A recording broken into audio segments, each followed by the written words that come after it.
Boycott करो मुस्लिम doctor का। दूसरा, अगर करा भी रहे हो तो उसके बैकग्राउंड के बारे में जानो, उसके बाद जांच करो।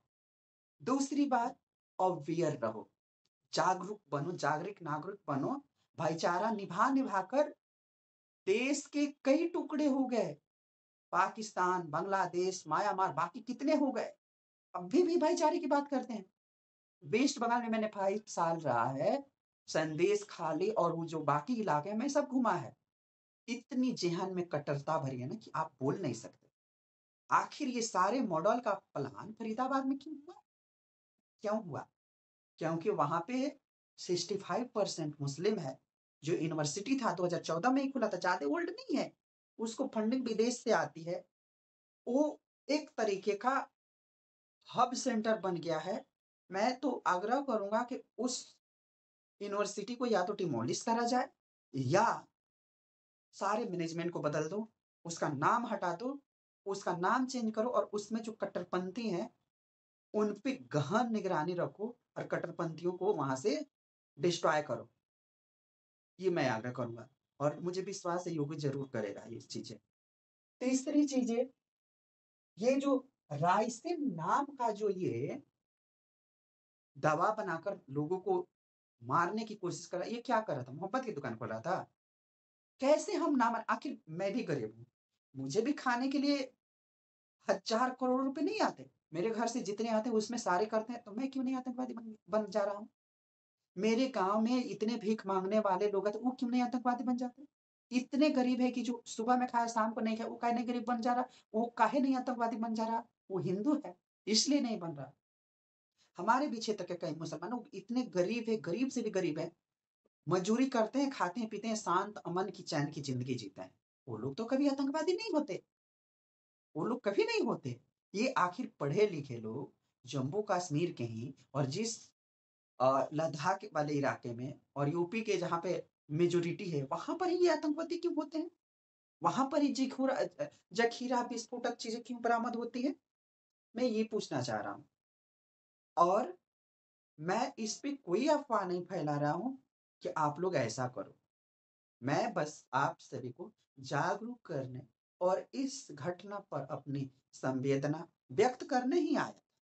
और मैं यह देखना चाह रहा था कि ममता बनर्जी से लेके मायावती से लेके जितने सेकुलर नेता हैं वो लोग इस पर मुंह खोलें। मुंह खोला भी तो क्या बोला कि यह गृह मंत्री को इस्तीफा देना चाहिए और उनकी कोलैप्स है। कैसे? कैसे उनकी कोलैप्स है? घर में बारूद रखो तुम, घर में AK-47 अपने लॉकर में रखो तुम। ये मेडिकल की दवा जो बना रहा था घर में रखे और सरकार उसकी गुनाहगार हो गई। मैं यहाँ पे खाना बना रहा हूँ और मान लो मैंने ब्लास्ट कर दिया, सरकार जिम्मेदार है? मैं यहाँ पे खाना बना रहा हूँ और उसके आड़ में मैं ऐसे ही दवा बनाकर जहर मिला दूं, ये पूरा कम्युनिटी मर जाएगा यहाँ की। अगर मैं आतंकी रहता, मैं मुसलमान रहता तो की बात कर रहा हूँ। आतंकवाद का एक ही धर्म है, मुसलमान, मुसलमान और मुसलमान। विश्व के किसी भी कोने में चले जाइए, जहां भी बम ब्लास्ट हो रहे हैं, आखिर मुसलमान ही क्यों मार रहे हैं? आखिर यही लोग क्यों आतंकी बन रहे हैं? ऐसे लोगों से सावधान रहने की जरूरत है और इंडिया के जो कानून है उन कानून में तुरंत के तुरंत संशोधन करके इनको फांसी की सजा दी जाए, यही मेरी मनोकामना है। उनके जो घर है, जो आतंकी ये जितने परिवार हैं, इन सभी के घर को डिमोलिश किया जाए, इनके सारे इनकम सोर्स को खत्म किया जाए, इनको भीख मांग कर खाने पे मजबूर किया जाए। इनको कम्युनिटी, मुस्लिम कम्युनिटी, वो लोग ही बाइकआउट करें इन लोगों का। इन लोगों का बाइकआउट मुस्लिम कम्युनिटी खुद करे। यहाँ पे रह रहा है तो आसपास की मुस्लिम कम्युनिटी ही खुद इसकी जानकारी पुलिस को दे। मैं मानता हूँ सारे मुसलमान एक आतंकी नहीं। हम मैथमेटिक्स करते हैं तो सारे सर्किल ब्लैक नहीं है और हाफ सर्किल भी ब्लैक नहीं है। ऐसा जो क्वेश्चन करते हैं तो कंपेयर करके वो एक ही आता है कि हाँ ये जो है ये है। एक व्यक्ति के करते सारे इस्लाम धर्म को हम नहीं बुरा कहते। वहां पर भी कुछ अच्छे लोग हैं। आप मेरे ऊपर देख रहे हैं, डॉक्टर APJ अब्दुल कलाम, पूर्व राष्ट्रपति। उनकी मैं पूजा करता हूँ, उनके जो 3 विचार है उनको मैं डेली रिवाइज करता हूँ, डेली रिमेम्बर करता हूँ। ऐसे लोगों को तो मैं भगवान मानता हूँ। डॉक्टर एपीजे अब्दुल कलाम को तो मैं भगवान मानता हूँ अपने तरह से, मगर ऐसे आतंकियों को मैं मानूँगा? ऐसे आतंकियों से मैं भाईचारा करूँगा? नहीं कर सकता, और ना किसी को करने की मैं आदेश भी देता हूँ और ना तो मैं कहता हूँ। मेरी एक ही प्रार्थना है, जल्द से जल्द इन कातिलों को सलाखों के पीछे मत रखो। लाल किले पे जहाँ पे इन्होंने ब्लास्ट करके मारा है इतने लोगों को, लाल किले के चौराहे पर इन सभी को फांसी की सजा दी जाए। और यह लाइव टेलीकास्ट हो पूरे विश्व के लिए कि ऐसा करने वाले का यही होता है। क्या होगा? 57 मुस्लिम कंट्री हम भारत को बाइकआउट कर देगा ना? बाइकआउट हम चलेंगे। नहीं चाहिए ऐसे मुस्लिम राष्ट्रों का मुझे समर्थन।